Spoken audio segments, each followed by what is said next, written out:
Well, I'm just pulling on the lot this morning, getting ready for taping today, and this is a particularly demanding scenario because we've got a woman, she thinks she's in a relationship with Vladimir Putin, and that she's going to meet him, and he's been signaling her and talking to her. She's having some really significant delusions. My mother thinks that she's in a relationship with Vladimir Putin. I love him. He is going to take me home to Russia. You know, her daughter Amy thinks that she's not only delusional about being in love with Vladimir Putin and him in love with her. This has been going on for 3 years. In fact, she thinks she's the mother of Russia. You're saying he's in love with me. Why hasn't he gotten you? She wanted to go to Alaska so she could cross over into Russia to meet him. And they wouldn't let her into Canada, so she was living in her car. And we went up there at the request of her family, picked her up and brought her here. Vladimir communicates with me through his ties. This guy's the most powerful guy in the world. Why is he talking to you through his tie?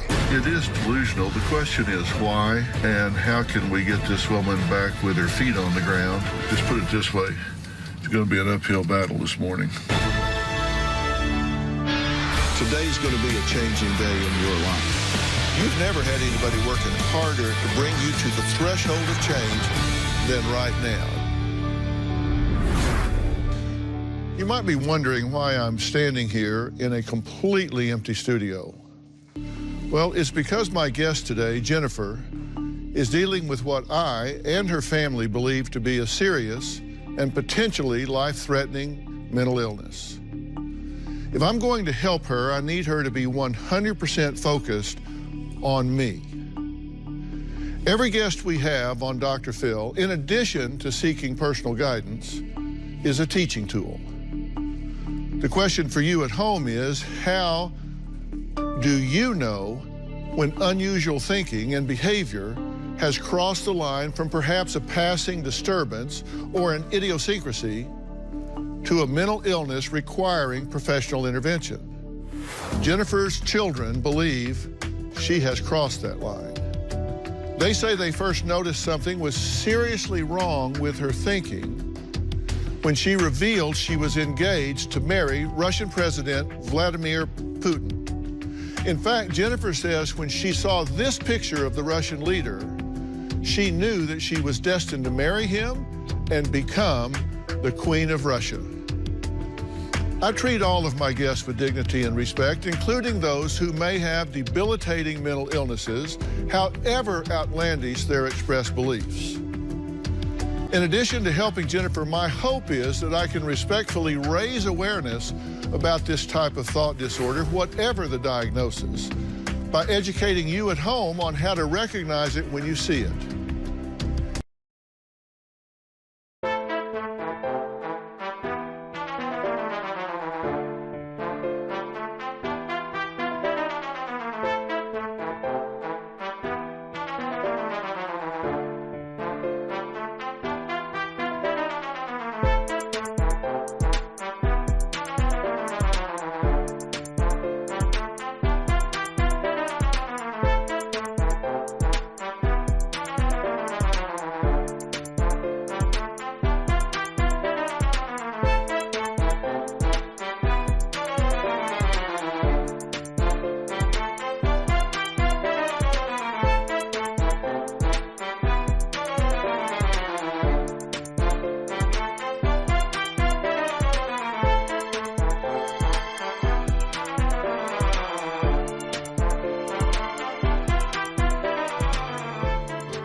If you find yourself dealing with similar symptomatology, I want you to know what it is and what to do about it. Jennifer's children say their mother's delusions have gotten so bad that she now believes she stopped President Trump's assassination, terrorist plots, and 4 wars. Take a look. My mother thinks that she's in a relationship with Vladimir Putin to the extent that she has become homeless, living in and out of motels. My mother says Putin is going to make her the Queen of Russia to help run his country. My mother is delusional. I honestly couldn't tell you the last normal conversation I had with my mom. Always comes down to Putin, religion, politics. He had posted this picture, a good evening, and that was the night before I arrived in LA. And 30, 35, 40 minutes, nonstop talking. These are the trees outside of La Park here, so he already knows where I'm going, what's being set up, all that stuff. You would put the phone down and walk away and come back, and she'd still be talking. Yeah, and so this is how Vladimir and I, we communicate through pictures. My mother told us she's had visions or dreams of working with all these world leaders over in, different countries. So what he's telling me here is that if the U.S. does not sign that peace treaty with North Korea, we're going to do a similar type of a JCPOA with North Korea to make sure that we have global peace. My mom thinks she's really in contact with President Putin and believes that they're going to get married. I think it's all crazy. And on top of that, she went out and bought a wedding dress a few years ago because she had a dream she was going to get married. After getting wrapped up in Vladimir Putin, that's who she believes she was called to marry. My mother believes that there is a code between communication of Vladimir Putin and herself. She believes that certain hand gestures and stuff that is meant just for her. When my mother would show pictures of Vladimir Putin to my children, she had my daughter, who is 2, calling Vladimir Putin her Dida, which I believe is Russian for grandfather. She's not living in reality. Everything is on social media, and that has become her reality. My mom posts on social media probably 70 to 80 times a day about different world leaders, and she'll find coincidences that happen with what's going on in the news or politically, and she'll say, I did that, that was me. It just keeps getting worse. My mother is currently homeless because she needs to be prepared and ready at a moment's notice for when Vladimir is going to pick her up to bring her back to Russia. My mother lived in a truck stop for over 120 nights, sleeping in her car with 2 dogs. My mom needs mental help. There's something seriously wrong with her. My mother doesn't see what she's doing as nuts, and she thinks we are the problem, not her. Okay, it's good to meet you guys. Do you have any idea of why she's fixated on Putin? We have no idea. It's just something that she's been going on for 3 years. We don't really know what triggered this obsession. Now, she went to try to get it to Canada? Yes. Because she was going to go to Alaska, so... She could cross the Bering Strait to be into Russia. Yeah. Why wouldn't they let her in Canada? Well, she was detained at customs just for the fact that she didn't have the funds to basically fund her trip through Alaska. That is true. They require you to show... through Canada. Yeah. You show some wherewithal to do what you say you're going in there to do. She also believed that she was stopped by Nancy Pelosi. Yes. As well. So she put a grandiose spin on it. Yes. Peter, she gave you power of attorney, correct? Yes, that is correct. She wanted me to take care of her, I guess, financial things, if I had to do appointments or deposit checks while she was over in Russia. Now, she thinks that she's a visionary. Yes. Right? And she thinks that she's communicating with world leaders, that she can foresee and influence world conflict, terrorist attacks, things of that nature. Yeah. You're convinced she believes this? Yeah, she sounds so convincing with every detail she says about everything. Right. And she's very intelligent. Yes, she is a very smart woman. Okay. And her communication with Putin, she has a library of images and text. These are some of the Facebook posts that she's put up to him. Here's to another day, loving you, XOXO. Straight to St. Petersburg, one of my favorites from today. I love you, V, good night. I can feel that you want your wife, me, with you. I can feel that longing pulling on me. It was a very, very good morning, waking up next to you every morning as your wife will be even better. So this is her communicating to him. Then she finds images of him just in the media, and she reads something into those, like he was wearing a certain tie, or there's flowers. Isn't it sweet that he put these flowers in, all of this?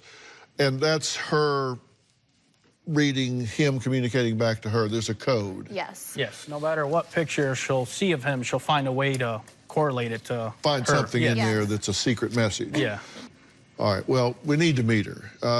Next, Jennifer admits she's never spoken to, never met, never been in the same room, never even been in the same vicinity of Putin, but claims they communicate through a secret code involving Putin's tie color. She says that he wore a black and white tie recently, which means he's coming to get her. Now, we'll meet Jennifer after the break and let her explain how all of this fits together. We'll be right back. I really can't wait for him to come get me. I feel like I belong in Russia. I can feel when he's thinking about me. Vladimir had posted a picture of him wearing a black quilted jacket, which was similar to the black quilted vest that I planned on wearing. If he asked me, without a doubt, I would marry him. I would. He's my best friend. Tomorrow, mom says her daughter... I'm blamed for being an alcoholic. Whenever I watched a functioning alcoholic my whole life. How many seconds do we have left? ...is a rebel. You jumped out the window because you were drunk with no clothes on, and we had to call the police. And one... You got fired for falling asleep on the lifeguard stand. Yeah, I did. hot mess. You ought to have the world on a string. And instead, you got a smart mouth and a lazy ass. That's tomorrow. Then on Friday, their daughter's 15 and out of control. She steals your car and wrecks it? There's a lot of scratches. You're missing the point. The conversation is, you stole my car. That's Friday. My mother believes that at any moment, Putin will be ready to pick her up. She's left our house with $88. Her plan was to drive all the way to Alaska. She got a car for some random stranger. That's when she started her journey driving to Chicago, followed by North Dakota. And Her ultimate plan was to get into Canada, drive to Alaska, cross the Bering Strait to be into Russia. She drove as far as North Dakota. She was detained. My mother believes that she was flagged at customs because Nancy Pelosi had stopped her at the border. Well, Jennifer says she and Russian President Vladimir Putin are head over heels in love. She believes the Lord has shown her through prophetic visions that she will soon be Putin's wife and mother of Russia, and will birth him a child. Take a look. I have a relationship with Vladimir Putin. It started out politically, and from there it started to develop more of a friendship. I'm sorry, I gotta take a minute. I love him. Oh, my screensaver. It's Vladimir praying. If he asked me, without a doubt, I would marry him. I would. He's my best friend. I've actually had visions of him coming in on the presidential plane and me going back to Russia with him. Back when I saw Vladimir wearing the cross necklace, that's when my world stopped. I just felt I had to do everything I could to help him. I really can't wait for him to come get me. It's my fishing pole. This fishing pole is going to Siberia with me fishing, so that's why I'm carrying it with me. I feel like I belong in Russia. We communicate through social media on a daily basis. Vladimir's messing with me right now with what he's posting. One of the ways that Vladimir communicates with me is through his ties. The one picture here with the black tie with the white polka dots, he'll post these photos of the black with the white polka dots, just letting me know that he is going to come and take me back home to Russia. This tie here, the beat tie, which is kind of like my sweater today, and I noticed he would have red lips. And, you know, I'm over here and I'm thinking, is the man catfishing me? What is going on? Right after I asked him, why are your lips red? Are you kissing a lady over there, you know? And right after that, he ended up sharing that he drinks the beet juice with horseradish in it, which was creating the red lips. So now he will wear the beet color tie. He's just letting me know, look, I'm not kissing anybody, it's the beet tie. I can feel when he's thinking about me. Vladimir had posted a picture of him wearing a black quilted jacket, which was similar to the black quilted vest that I planned on wearing. I began having prophecies. I would birth another child. I was having dreams of having this little girl that him and I would have. Actually holding a baby outfit that the Lord had led me to go by and to begin praying over. Vladimir will often post the blue tie with the white polka dots, confirming to me, you know, this is our future. Right now, I'm homeless, and this is a path that brought me into the conditions that I'm in. I got hit with spiritual warfare. You know, when you're coming against evil that I do in this ministry, I get hit and finances will dry up. I have no support from my family, my children. I'm out here shifting militaries and nations and world leaders. I live for an audience of one. That's all that matters to me. Well, how are you? Oh, a lot of different emotions going on right now. Yeah? You said that you're processing a lot of this, and it's just an audience of one. And that's what I wanted today, was an audience of one. Yes, thank you. I want you. Thank you. And me. And your children are here because they love you very much. And they're concerned about you. You're homeless. And y'all are very concerned. That's reasonable, right? Well, it is, but I think the motivation for them being here is not because of concern. I think it's character assassination. I do. And what is it that they get from assassinating the character of their mother? I feel like because of what I'm doing, and I haven't shared fully the depth of my involvement with these governments and world leaders, they see this outside, they see what's going on, and they can't explain this to people, and I think it's embarrassing to them. And I think to save face, let's bring her on Dr. Phil's show, She's Psychotic, and that way we have something to tell people why she's out doing these things, because they don't fully understand. I get that. Well, it's interesting that you say that, because we've talked to them and done extensive interviews with them, as we did with you, so you know how in-depth we go. Yes, yes. And not one of them has said a negative word about you from the first minute we talked to them until right now.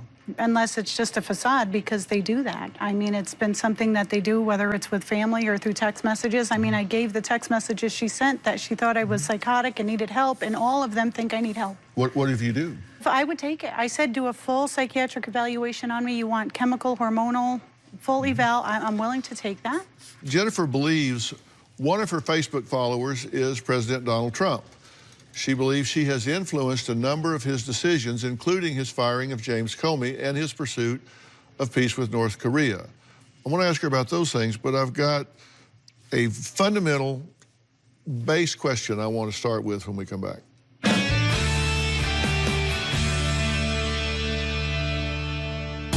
I have a lot of visions. I close my eyes, and the minute I do, it's like a light show. I will start seeing one image after another.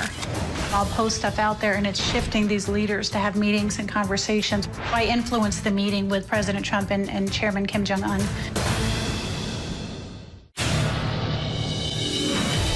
In 2016, I get a call from the Trump campaign in Syracuse, New York. He goes, well, we need a lot of help over here. Can you come help us with the Trump campaign? And when he said that, something in my spirit was like, that this is that prophecy of political influence. I realized at that moment that I needed to use, you know, my spiritual gifts, the prophetic gifts, with this campaign to help President Trump win the election. I feel that my prayer life had protected President Trump during the campaigns. There were two different times, and in prayer I saw people trying to come in either to attempt an assassination, something wasn't right, and I would send an email and warn, and you know, they would email me back, thank you for the information. Well, Jennifer says while working for the Trump campaign, she realized her mission here on Earth is to share her prophetic visions with world leaders in order to stop wars, assassinations, and spread global peace. All good missions, of course. I have a gift of prophecy. You know, you hear the voice of God to speak to people, but I will oversee conversations. I have a lot of visions. I have a lot of dreams. I see visions with my eyes open, my eyes closed. The way this gift works best is I will post on Facebook or Twitter what the Lord is showing me. Normally, world leaders, other people are seeing that and making decisions to try to intercept the evil I'm seeing coming. I close my eyes, and the minute I do, it's like a light show. I will start seeing one image after another. The world leaders that are following my posts that I'm aware of, 60 to 75% of world leaders, presidents, vice presidents, prime ministers, first ladies, defense ministers, foreign ministers, kings, queens. I can go pray over a nation, and the Lord will show me whether there is a miraculous cure for a disease, or I will see a region and the Lord will show me, no, there's oil in that region, go ahead and tap into it. I encouraged President Trump to fire former FBI Director James Comey. You know, Trump listens and to the advice and stuff of the Lord through me. I'll post stuff out there, and it's shifting these these leaders to have meetings and conversations. I influenced the meeting with President Trump and Chairman Kim Jong-un. A lot of these world leaders, they trust the Lord's wisdom through me for global strategy. I was behind the Iran nuclear deal staying in place. I actually had a dream one night of the warplane in Syria and the whole incident where we ended up striking them. And the next portion of the dream, I saw a terror attack on the London Bridge. I posted this on social media. A few days later, there's headlines all over the place. I was sleeping in my granddaughter's bed one night, and I start seeing Washington Post reporter Jamal Khashoggi was murdered in a consulate in Turkey. And it was probably the most graphic vision I've ever had in my entire life. I'm seeing his face. I'm seeing somebody from the Middle East, the rope being used to strangle and choke him. I saw a needle go into his neck. I saw fingers being cut off. I was hearing the screams. I'm just weeping and sobbing that night, and I'm posting and posting. Every piece I'm seeing, I'm posting on social media, and I just wanted to bury my head in Vladimir's chest. Nick, I get the feeling you're hearing some of this for the first time. Yeah. What, it's disturbing. It almost sickens me to hear this. You know, I miss my mom. I wish I had her in my life, my kid's life, and just seeing her go down this path is upsetting. You miss me, but you didn't have me at your wedding, and you had my sister I didn't talk to since 2012 perform your wedding ceremony. That's how much you miss me. I'm not invited to your wedding. You miss me. You've been invited to everything. I was never invited. No. You have been invited to everything. And apologized to you. You choose not to come. And you choose not to be a part of anything. No, because you guys had taken away my position as mom. I am still your mother. Shouldn't you be blessed that there's more than one mother to love your children and take care of your children? But the bottom line is you guys have put so many people in my place in your life. You pushed me out, whether it's my sister, your stepmom, all these other people. I can't help the gifts You're jealous if we talk to anyone else. It's not that. Yes, it is. If we don't go to you, you get upset. You don't include me. We used to be close. You guys pulled away from the Lord. I didn't. Your son is down here and obviously in pain about this, and you have no reaction to that whatsoever. Well, I'm bothered by that. He's telling you that he is disturbed by what he's seeing. He misses his mother, and your reaction is to be a right fighter. You have your son in front of you in pain, and you totally dismiss it. Are you that cold? I'm not. You can't go out and solve the world's problems and not tend to your own family. I think it is damn disrespectful for you to talk about how you see everything that's happened with the killing and dismemberment in the embassy over here. It's pretty easy to prophesy something after it happened. All of your posts were 2 weeks after it happened. And then pieces of what I saw started coming out in the news. None of that stuff was public. Yeah. See, this is all you care about. What about your kids, your grandkids? I am so tired of being hurt by everybody. Would you agree that Vladimir Putin is one of the most powerful men in the world? I do. If he's in love with you, why has he never met you?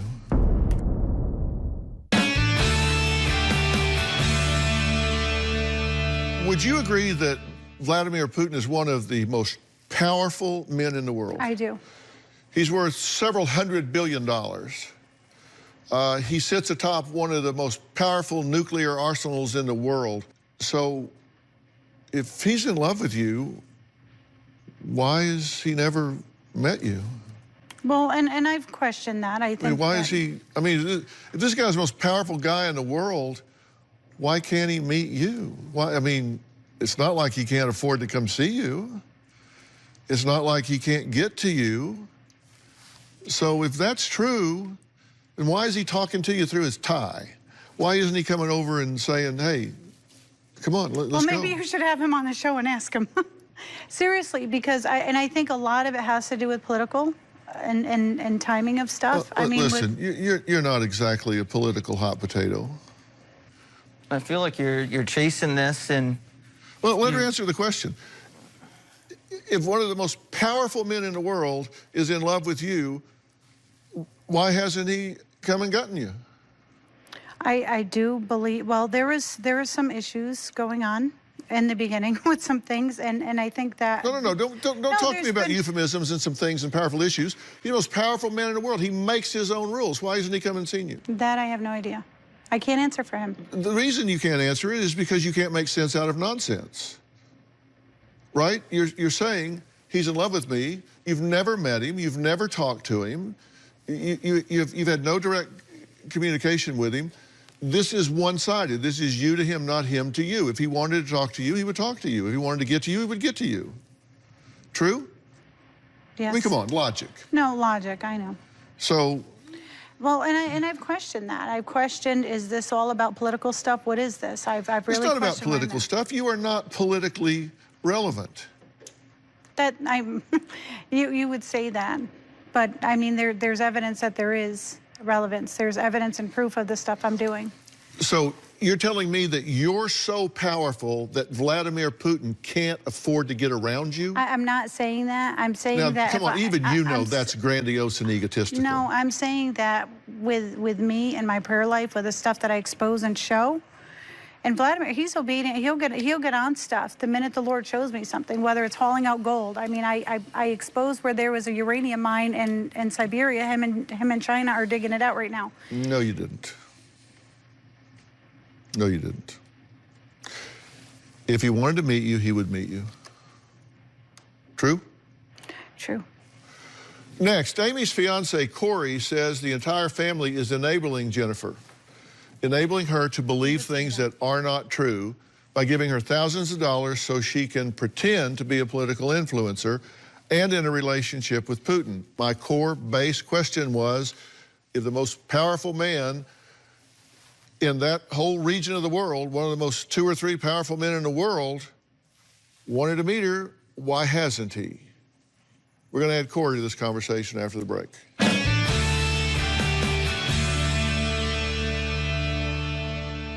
She does not have the gift of vision she thinks she has.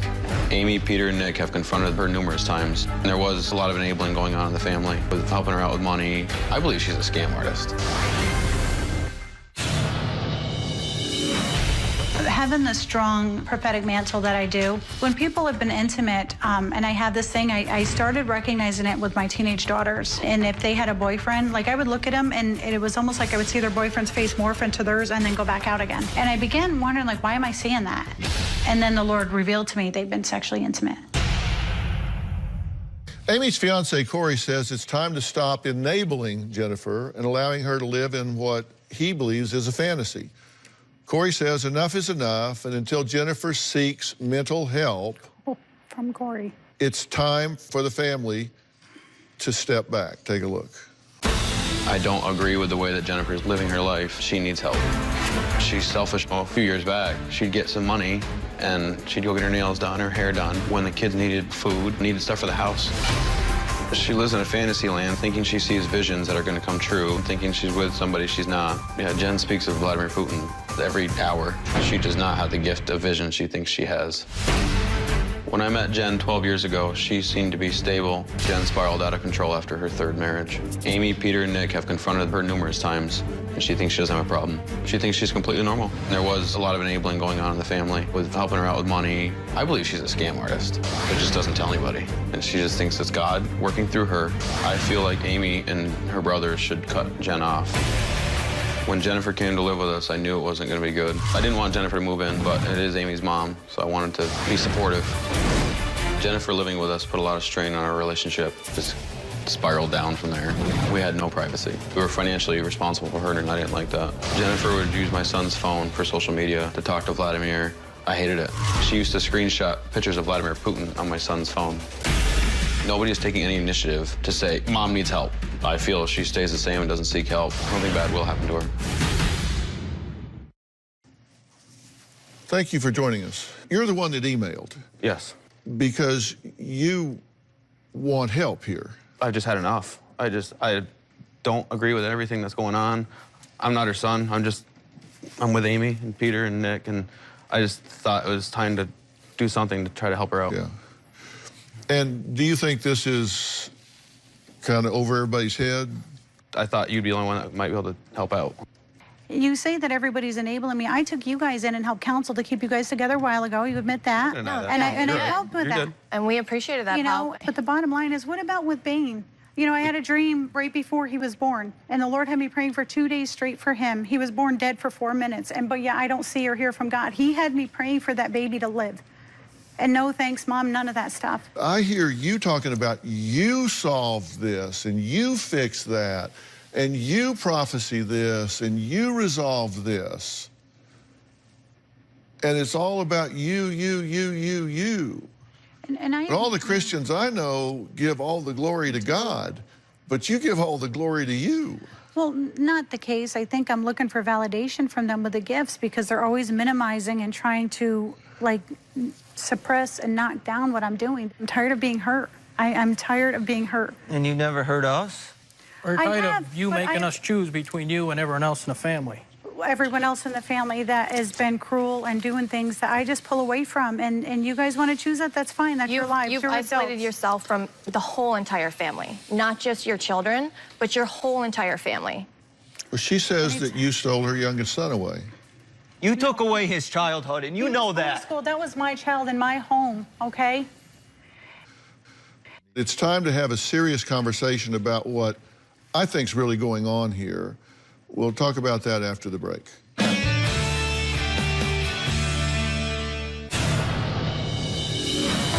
I was diagnosed with PTSD from a prolonged series of childhood neglects and abuses. There was some molestation that went on, verbal abuse, a lot of physical abuse growing up. Some of these older males that were inappropriate with me when I was a little girl. My mother lied about the paternity of my father, so I grew up thinking my dad is dead. I have a hard time trusting people. I have all this stuff I'm doing out here on the global stage, you know, working with and love with the president of Russia, and yet I have this family saying that, why would God use you, and trying to impose that you're not worthy enough, you're not good enough to be doing these things. It's extremely hurtful. Like, I can't deal with the pain of that. I don't want to. And that's why I go solo and just cut everybody out of my life. I think just in the short time that we've been together, I actually think there's been a lot of progress and a lot of movement on your part, because I think you've gotten very honest and very real here. Because if you've noticed, there's not been a lot of the filibustering about global warfare and all of that, but what she has talked about is the fact that she's really hurt. Oh, yeah. I feel like these are not mine, because I can't imagine kids doing stuff to their mom that these guys do. And it's hard. They're my kids, I love them, but I don't know if there's any repair. I think when you were growing up, I think there have been some really unresolved conflicts in your life. I think you spent a lot of years being lied to about who your father was. I think that you were really violated when you were 14 years old. And you make out like it wasn't that big a deal to you, but you did try to take your own life after that. May I speak candidly about this? Your mother was raped when she was 14 by 3 different people. And this was never really intended or distorting the world. Absolutely. And I want to take you up on that. There are 2 people that I admire greatly in this profession, and they're right here. I want to introduce Creative Care founder, Dr. Mortiza Kaligi, and clinical director, Dr. Farah Kaligi. They know each other. And they're here from Creative Care Calabasas, which is a very intimate 6-bed facility. We're not talking about some big hospital somewhere. They're located on a private wooded acre property in Malibu Canyon, and the facility is set beneath the canopy of 100-year oaks and located between the Santa Monica Mountains and the Pacific Ocean. And I mean, it's just beautiful out there. It offers full psychiatric and psychological assessment and treatment, if appropriate, by top-notch doctors and therapists and round-the-clock nurses to ensure that every client that's there gets the one-on-one monitoring and attention to get to the answers that they need. And we know that you have some unresolved issues, so this can do nothing but help you. And Dr. Scaligi, do y'all believe that you can help Jennifer here to get to a more comfortable place in her life? Well, without a doubt. Just like you said, the first thing is to do an evaluation, a very thorough psychological, psychiatric assessment. I think what you've developed is a system to really deal with all of the life stress. No, and I'm definitely open to going into that. My thing is, and again, I started getting the dogs. Like, I want to take them with me.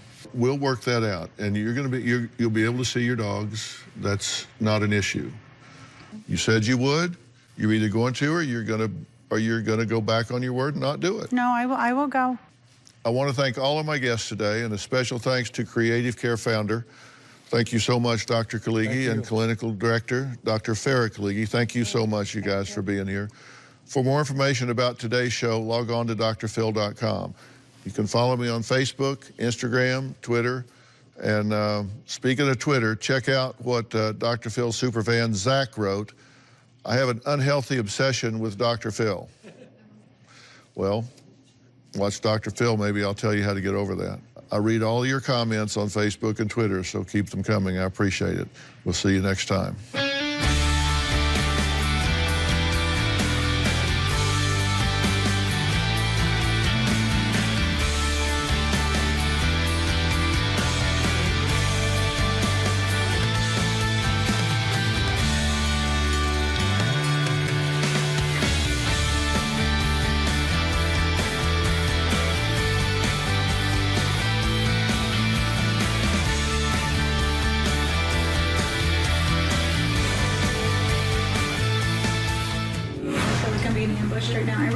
But I will come and do whatever you guys need to do and go through everything, and I can explain everything, you know, from start to finish, what brought us to this point. Dr. Phil had mentioned why he's not coming.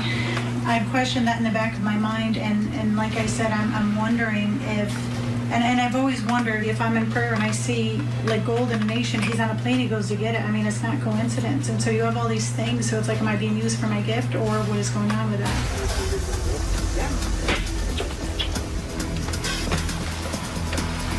I think the stuff with my kids, I'm done. I want nothing to do with them anymore. And I just feel like it was all this phony, oh, we love her, we're concerned, this and that, when there's stuff going on behind the scenes, and that does not portray how they've treated me. I'm concerned about being separated from the dogs. We've never been separated. And I do. I mean, I actually love my dogs more than my children, which is sad, but they don't put me through the hell my kids have.